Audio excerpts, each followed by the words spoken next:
वाक्य, वाक्य के भेद। वाक्य सेंटेंस शब्दों का ऐसा समूह जिसका कोई अर्थ निकल रहा हो वाक्य कहलाता है। जैसे राम घर जाता है, बंदर पेड़ पर खेल रहा है, कल तेज बारिश हुई आदि। वाक्य के भेद रचना के आधार पर और अर्थ के आधार पर। रचना के आधार पर वाक्य के तीन भेद होते हैं: सरल वाक्य, मिश्रित वाक्य, संयुक्त वाक्य। सरल वाक्य सिंपल सेंटेंस, जिन वाक्यों में एक ही क्रिया और एक ही कर्ता होता है वे सरल वाक्य कहलाते हैं। जैसे मैं पत्र लिखता हूँ, मोहन गाना गा रहा था, तुम घर जा रहे थे, वह सो गया, मैंने पत्र लिखा, राम ने रावण को मारा आदि। मिश्रित वाक्य कॉम्प्लेक्स सेंटेंस, ऐसे वाक्य जिनमें एक से अधिक सरल वाक्य हो तथा एक प्रधान और दूसरा वाक्य आश्रित हो, मिश्रित वाक्य कहलाते हैं। वाक्य आपस में कि, जो, क्योंकि, जितना, उतना, जैसा, वैसा, जब, तब, जहां, वहां, जिधर, उधर, अगर, यदि आदि शब्दों से जुड़े रहते हैं।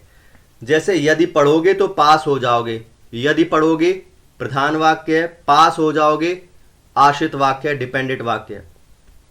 मैं जानता हूं प्रधान वाक्य है, कि तुम्हारा काम अच्छा नहीं है, डिपेंडेंट वाक्य है। संयुक्त वाक्य कंपाउंड सेंटेंस, ऐसा वाक्य जिसमें दो या दो से अधिक उपवाक्य हों और सभी उपवाक्य प्रधान हों और स्वतंत्र हों, एक दूसरे पर डिपेंडेंट ना हों, संयुक्त वाक्य कहलाता है। ये उपवाक्य और, एवं, अथवा, इसलिए, किंतु, परंतु, लेकिन, पर, फिर भी, तो भी आदि शब्दों से जुड़े रहते हैं। जैसे वह तेज दौड़ा फिर भी बस नहीं पकड़ सका। वह तेज दौड़ा एक स्वतंत्र वाक्य है, फिर भी बस नहीं पकड़ सका दूसरा स्वतंत्र वाक्य है। दोनों अलग अलग हैं, एक दूसरे पर आश्रित नहीं है। करो या मरो, करो एक स्वतंत्र वाक्य है, मरो भी एक स्वतंत्र वाक्य है, ये एक दूसरे पर डिपेंडेंट नहीं है। अर्थ के आधार पर वाक्य के 8 भेद हैं: विधानवाचक वाक्य, निषेधात्मक वाक्य, प्रश्नवाचक वाक्य, आज्ञावाचक वाक्य, संकेतवाचक वाक्य, विस्मयादिबोधक वाक्य, इच्छासूचक वाक्य, संदेहवाचक वाक्य। विधानवाचक वाक्य अफर्मेटिव सेंटेंस, वह साधारण वाक्य जिसमें एक कर्ता और एक क्रिया होती है। जैसे वह घर गया, राम ने रावण को मारा, मैंने अपना गृह कार्य पूरा किया, तुम घर जाओगे, वह सो रहा है, मैं हंस रहा हूँ आदि। निषेधात्मक वाक्य निगेटिव सेंटेंस, जिन वाक्यों में काम न होने का बोध हो।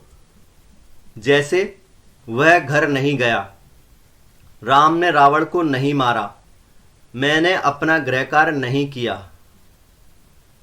प्रश्नवाचक वाक्य इंटेरोगेटिव सेंटेंस, वाक्य में प्रश्न पूछने का भाव प्रकट हो।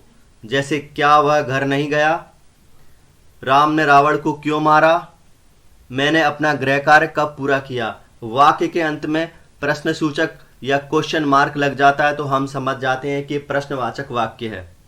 आज्ञावाचक वाक्य इंपरेटिव सेंटेंस, वाक्य में आज्ञा, प्रार्थना, उपदेश आदि का बोध हो। हाथ ऊपर करो, मेरी मदद करो, सदा सत्य बोलो, झूठ मत बोलो, ईश्वर पर भरोसा करो आदि। संकेतवाचक वाक्य कंडीशनल सेंटेंस, जिन वाक्यों में शर्त का बोध हो। यदि तुम पढ़ते तो पास हो जाते, अगर तुम वहां नहीं जाते तो लड़ाई नहीं होती, अगर वहां पुलिस होती तो चोरी नहीं होती, यदि बादल आए होते तो बारिश होती आदि। विस्मयादि बोधक वाक्य एक्सक्लेमेटरी सेंटेंस, जिन वाक्यों में आश्चर्य, शोक, घृणा, भय का बोध हो। अरे तुम आ गए, बेचारा जान से गया, कितने शैतान हो तुम, वाह कितना सुंदर है ताजमहल, ओह हम मैच हार गए आदि। इच्छावाचक वाक्य ऑप्टेटिव सेंटेंस, वाक्य में इच्छा, कामना या आशीर्वाद का बोध हो। नया साल मुबारक हो, तुम्हारा कल्याण हो, तुम्हारी उम्र लंबी हो, भगवान तुम्हारा भला करे। संदेहवाचक वाक्य, स्केपिकल सेंटेंस, वाक्य में संदेह या संभावना का बोध होता है, जैसे शायद मेरा काम आज पूरा हो जाए, आज बारिश हो सकती है, आज मेहमान आ सकते हैं। Thank you. Share and subscribe my channel please.